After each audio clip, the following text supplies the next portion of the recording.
suss that out anymore. Maybe if I hadn't left town, I'd be less judgmental. But now we have Nathan's phone, David's coordinates, Frank's account book, and a big board of clues, which bring us closer to finding Rachel Amber. Finally, so maybe the tide is finally turning, or time is finally turning.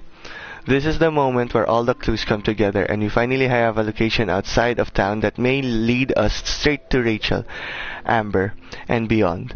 After everything that happened with Frank, and I had to convince Chloe to keep going forward with me, since I do feel we're at the end of the road. Hopefully not the end of the world, but whatever anger Chloe has inside her that makes her so self-destructive is matched by her eyeballs, and bravery. Yes, Chloe has gotten me nearly killed, but I know she would die for me, and I can't forget. I put her in a wheelchair to slowly die in another reality, and Chloe is more focused now than before. I told her we have to keep moving forward no matter what, and I couldn't find Rachel on my own. That was enough. Now it's time to shine a light into the dark room.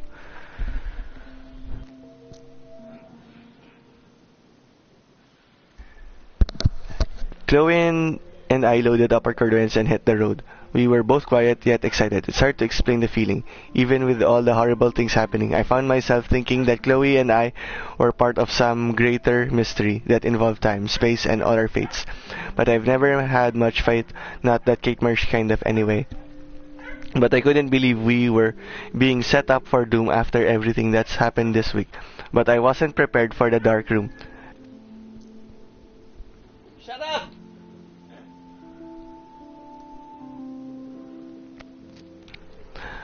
But I wasn't prepared for the dark room.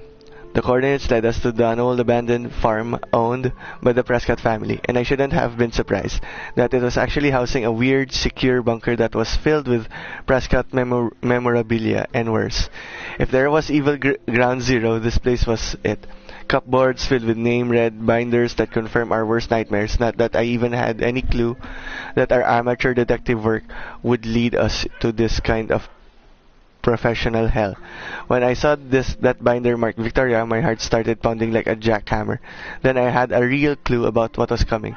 I don't even want to think about the images we saw of Kate Marsh post unconscious with that motherfucker Nathan Prescott. She did know the truth about what happened to her. Even she couldn't remember all the awful details. And then Rachel Amber delicately composed photographs of her drug and all over Nathan, like some kind of sick goth couple. I couldn't bear to look at Chloe's face as she looked at the photos of her abused angel. I felt nauseated. All the hope I was feeling, Chloe felt like vapor. And then we saw exactly where Nathan had taken his victim's layout, with poor Rachel in the junkyard.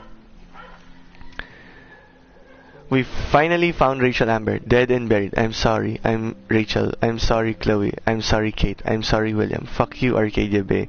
High school should be the best years of your life. I've heard over and over from my parents and other experts. Fuck do they know.